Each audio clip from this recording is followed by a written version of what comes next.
Hello again. We are back for our latest episode of Boardroom RevOps, where we're bringing you valuable tips from RevOps experts so you can make it to the C-suite. I'm James, the co-founder of Account Aim, the RevOps BI platform. Excited to welcome Rob Levey onto the show today. He's a multi-time VP of RevOps, has worked at a variety of types of companies. Rob, welcome on.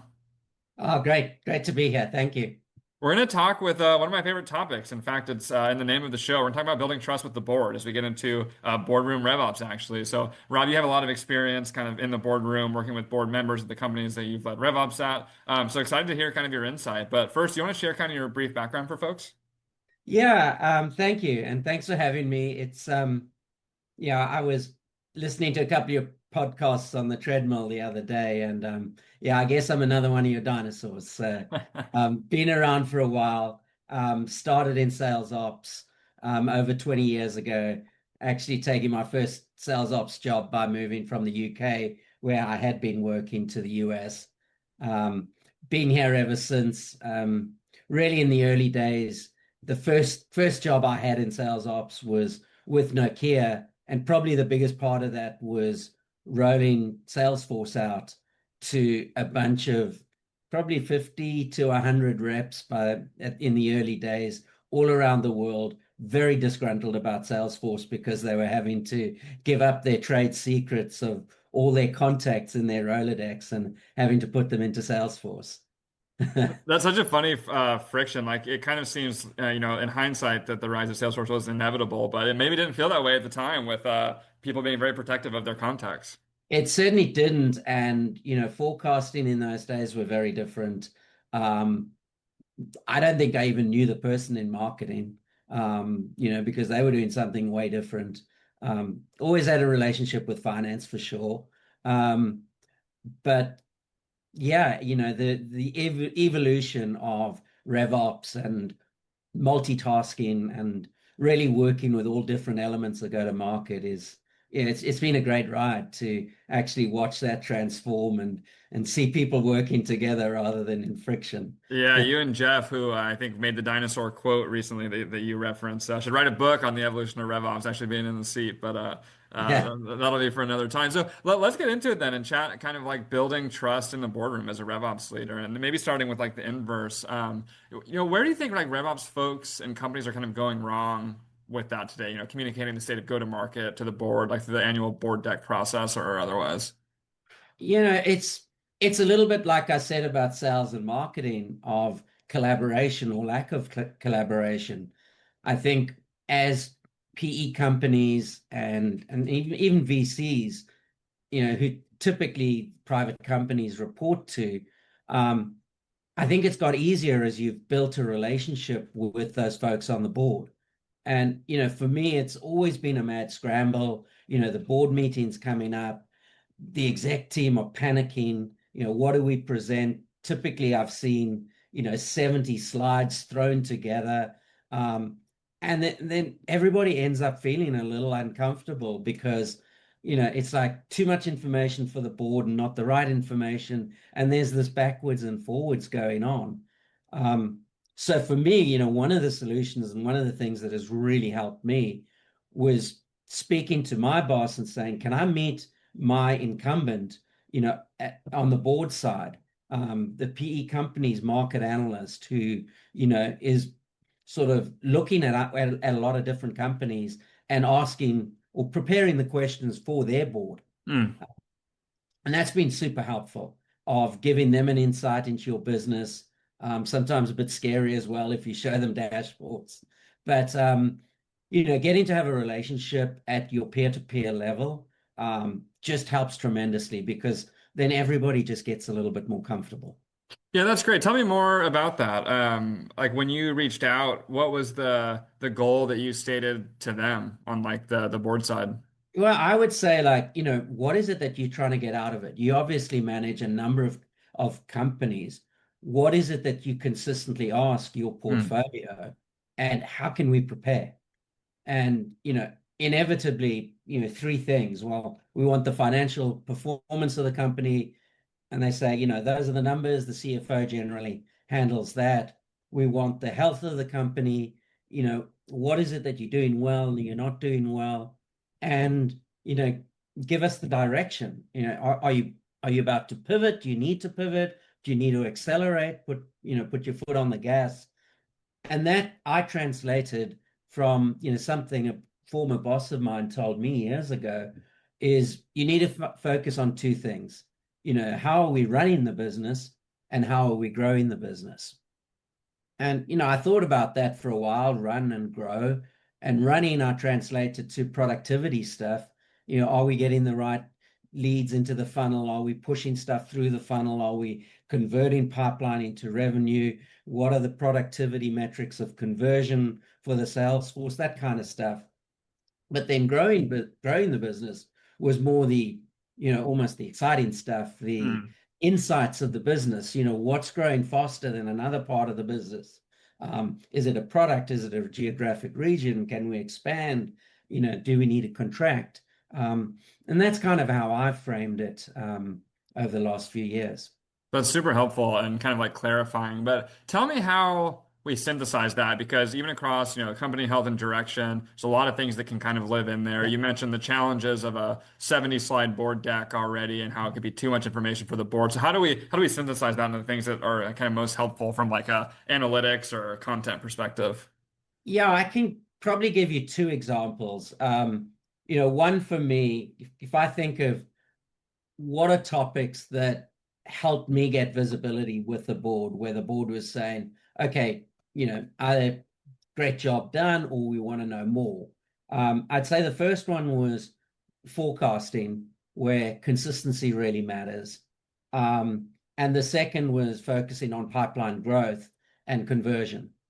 And I think, those two for me have really helped. And if you can nail those two, you're well on your way. What do you mean? Tell me more about the consistency really matters on the forecast side.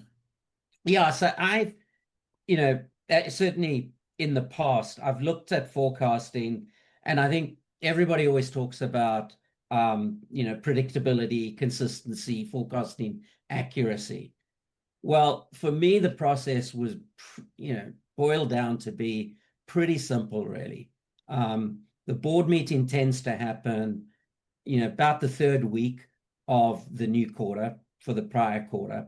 And I would work with my CFO and my CRO, as early as week 2 to give an early indicator of what that forecast was going to be. Mm. Um, I would think about forecasting early then, that you really need to nail your forecast by the third week when that board meeting has been held, because now you're giving them your best shot at what the number is going to be. So early in the second to third week. Some companies I've said you've got to have it in the first week, and I've really pushed back about that because one, the Salesforce needs a chance to take a deep breath and re-energize. But more importantly, there's a lot of deals in the pipeline in that first week that nobody's worked on Yeah. for at least 4, 5, 6 weeks. So you've got to give the Salesforce a chance to reevaluate all those opportunities and either keep them in the quarter or push them out. So early to me is consistently second, third week, first forecast comes out. Then the other thing that I've always done, and it's kind of based off public company data, is you give a range. And for me, the range is, define that so that the board really understands what your range means. And for me, that's a range between X and Y, between, let's say, 15 and $20 million is going to be the quarterly forecast. The definition of that range is the 15, or the lower limit, is the likely case, not a real lowball number, but your honest assessment of where you're likely going to land. And then your higher number, the 20, is the best case. And that then gives them, a range with which to look at. And, in an earnings report, you'll see that in any public company. And then the last piece of it, which I think most CROs forget or don't focus on, is now show me how we're going to close that gap between likely and best. Mm. That's where you use, all of your incremental Manhattan graphs, whatever, to show how you're going to break down that gap and how you're going to move from X to Y. And that for me, I built that in the last company I was with at Monotype, and we got 10 quarters of absolute consistency, predictability, where we were within, around the 95% accuracy mark. But the accuracy was less important. It was that we were landing somewhere in that range Mm. almost every time. And that consistency matters. And the predictability meant that, well, now the board knew that by the third week, it's okay, we kind of have the next quarter wrapped. Now let's start think about what we need to do in the next quarter after this one and the 6 months after that. Yeah, you really shift the conversation from like, is this forecast correct or the numbers right to like, what can we actually do to hit it or to outperform, right? Which is a much more productive like board level conversation. Yeah, absolutely. Any other tips on like getting, so use the range of 15 to 20 million, for example, with 15 being like the likely range. Any other tips to get really good at like nailing that 15 million number? Like, is there anything on like the Salesforce hygiene or like internal process side that you think is key to like getting to like a sound forecast? Yeah, I mean, I mean, hygiene is key. That's absolutely critical. And actually, one of the things I did at a prior company as well was kind of had a negotiation with the SVPs, with the geographic, area VP level sales leaders, and said, "I'll take on the forecasting for your reps on one condition, that your reps actually give me, healthy pipeline data. Mm. Uh, Let them focus on the hygiene of the pipeline, really understanding if deals should be in quarter or out, what the close dates need to be, you know, commentary on, are they really moving through the stages of the deal, which all helped me to a mathematical position where it was way more consistent and accurate based on, say, weighted pipeline. Um, and guess what happened? Two things actually. One, the Salesforce said, "Thank God, Rob, we hate forecasting anyway." But more importantly, we were putting forecasting in RevOps's hands where I think it should be, because we just we love numbers more. We're better with numbers. It's just something that we do better than a sales rep. And I just thought that the reps trying to forecast a deal, is it committed? Isn't it committed? What is the risk? Was just almost a waste of time. Let them focus on closing the deal, but give me accurate information, on where that deal is. Yeah. And I got the VP buy-in on that, but also an accountability loop, which was we would embarrass every rep, on the forecast calls if we saw comments like, this deal's going to close next week, our champion's fully on board, and it's still sitting in discovery stage, Mm. with a week to go. So those sorts of things. The commentary feedback was more about, yes, a little bit of shaming and naming, but it was more about getting, a feel and a momentum and just an acceptance that the hygiene of the pipeline really mattered because it drove accurate forecasts, which then provided absolute, confidence from the board that we did have a healthy business and that the reps knew what they were doing. Yeah, and I love that because it's not necessarily easy, but it's simple when you focus that way. Because then I imagine all you really have to do is really just track historical conversion by stage, right? And the math becomes pretty simple as long as you can trust the inputs. Is that right, or did you have a different like forecast math? That's one of mine. I always think about forecasting as a triangulation. Yeah. There's 3 points in a triangle, and I'm going to try and prove that three different methodologies pretty much fit inside that same triangle of range. And so my weighted forecast would be one triangle. I'd always look at the SVPs and say, at a regional level, what do you think we're going to hit for the quarter in your region, and what's your best case? Hmm.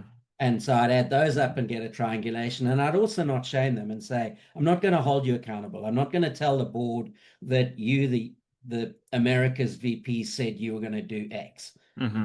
But I need it, when I bring it together. And I showed them the triangulation. And I said, that's the second part of my triangle. And the third was historical analysis trending that said to me, yeah, at the third week of the quarter for the last 4 quarters we've been at, X million dollars where the forecast was, and we landed at the end Mm, of the quarter here. And so just by doing some, basic numerical modeling, that gave me the third leg. And, sometimes I'd use a fourth, maybe something on sentiment from Gong or something like that. But I would generally use at least three parameters to show me that I was kind of in the ballpark. that's great. And then the last thing on forecasting, and we'll move to kind of pipeline. You mentioned, once you got the board, you were consistent, they were trusting in your forecast, it was generally accurate. It allowed you guys to talk more about the charts on how do we get to the top of the range. Tell me Yeah. more about that. Like, were you needing to provide analytics to bring that to the board? Like, how did that conversation go? How can a RevOps person succeed like in that kind of realm? A lot of it, and it's probably what I was going to say last about it, was that feedback loop. Mm, And it was, you know, really understanding the business and what was driving the forecast. And, a lot of quarters, it is the same thing, but it does tend to vary from quarter to quarter, whether you're in a Q4 and going for a lot of renewals, or you were chasing 5 big deals that were really going to swing the forecast, that if they came in, you'd have a bumper forecast. If they didn't, those 3, 4, 5 deals of, $1 million could have a massive swing. So for me, it was going back and doing the post analysis of, okay, we said we were going to do that. We said these 5 deals were critical, or we said renewals were going to be a big driver, and upsell was pushing that. And then did it happen? And to what extent did it happen? hmm And that for me is sometimes the forgotten art of RevOps is, remembering what you said. And it's like sometimes it's embarrassing. And but you have to do it. And if you're open up front about it and you said, we said these 3 deals would close to, get to our upside, our best case. And guess what? 5 big deals didn't close. And we just missed our base case or likely number. Well, that tells you a lot that it was dependent on deals. Or your run rate business, your smaller deals were just compounding deal after deal after deal, and you weren't putting much of an effort on forecasting on that. But that really came in and helped drive your run rate of deals. hmm So I think that post analysis, and now in an AI age where you can really prompt that with a lot of accuracy and not have to save the spreadsheet, because of, to figure out exactly what, what the CRM looked like 6 weeks ago type thing.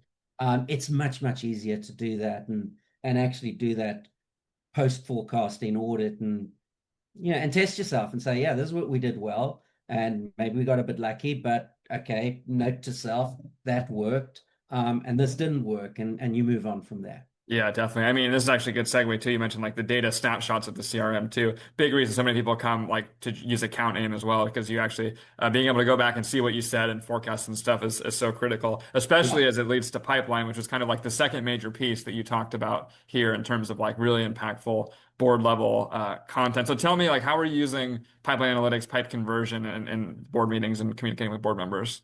Yeah, I mean, I think this is the food on the table discussion. Every board wants to hear about, what's the pipeline. So again, it's the boring RevOps stuff. The definitions are super critical. What do we mean by pipeline? Are those, opportunities that are qualified? Are they, qualified to close in the quarter?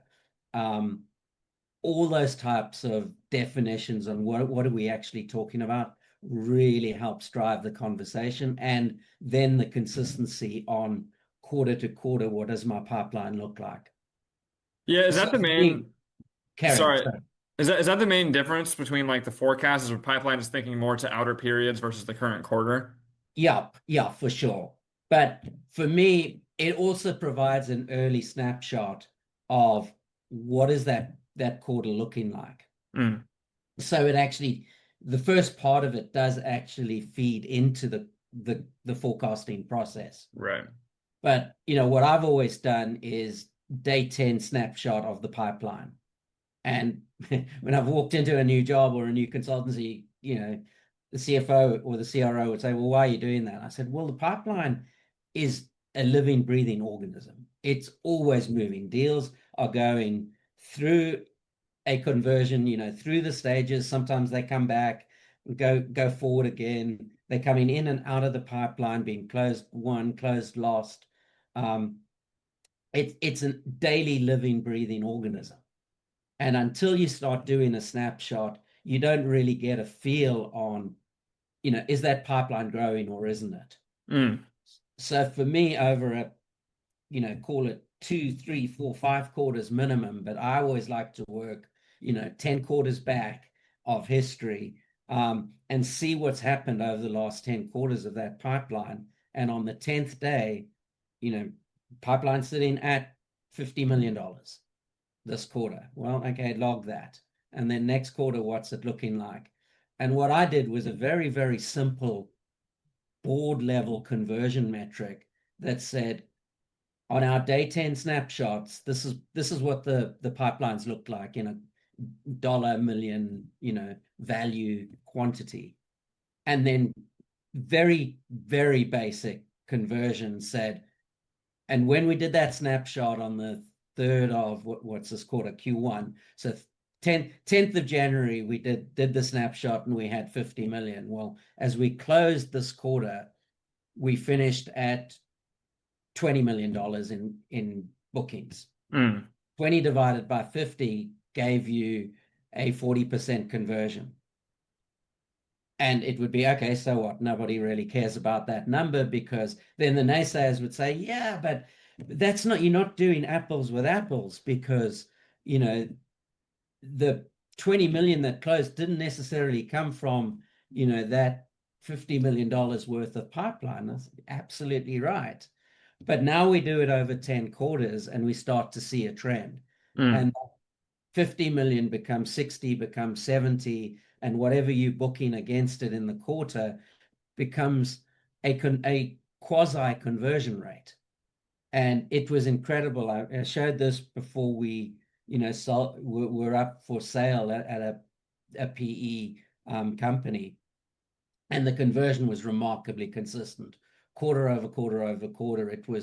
Is it a forecast? No. Was it a proxy for the amount of pipeline that you needed to be sitting in the quarter to make a conversion that's close to a budget? Absolutely. Yeah. And so again, it was a higher level thinking that the board member was getting a very comfortable feeling of, okay, you guys are growing your pipe quarter on quarter on quarter. Tell me how you're doing it. Is it more reps? Is it more marketing? What is it? But at a macro level, pipeline's growing, and against the bookings that we've seen at the end of that quarter, it's a steady growth pattern.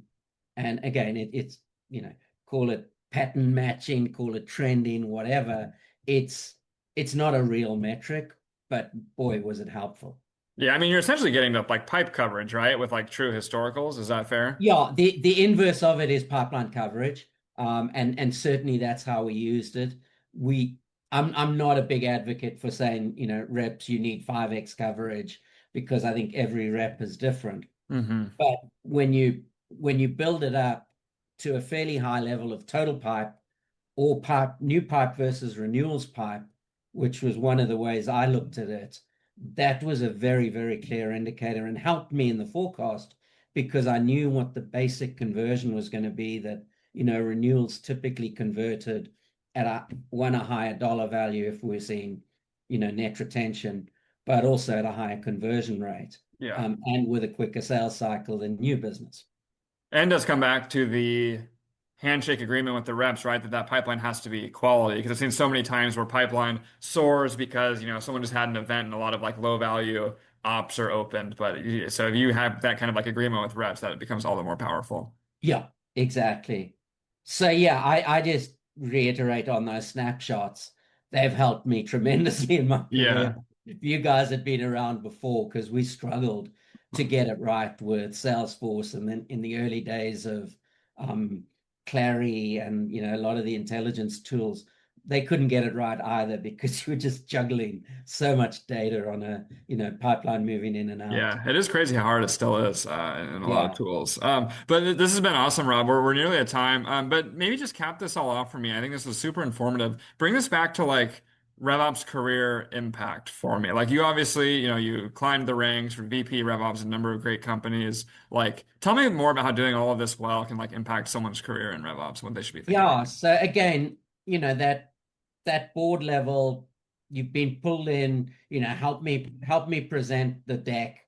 Um, you could be at a total loss, or you could, be given a lot of direction. Hopefully, you're given some direction by the CRO and the CFO.